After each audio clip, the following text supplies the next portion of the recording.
मी उत्तम अवसर आता सध्या पाऊस पडतोय. त्या पावसामुळं साऱ्या शेतकऱ्याचं नुकसान झालेलं आहे. शेतीमध्ये पाणीच पाणी जमा झालेलं आहे. पाऊस काय थांबायचं नाव घेत नाही. म्हणून मी माझ्या कवितेद्वारे काय म्हणतो की अरे आभाळ फाटलं, अरे आभाळ फाटलं, त्याला ठिगळ जोडू कसं.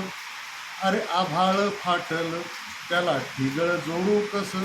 गेली सावली जिरून तिला गोळा करू कसं. असं कसं रे घडलं देवा माझ्या नशिबात. असं कसं रे घडलं देवा माझ्या नशिबात. अरे ताटा तुट केली माझ्या रे तू जीवनात.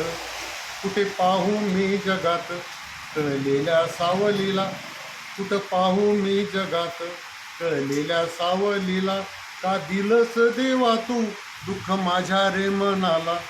किती धरू धीर जीवा कसे सावरू रे मना. अंतरीचे दुःख ओले कसे सांगू रे मी जना. अंतरीचे दुःख ओले कसे सांगू रे मी जना.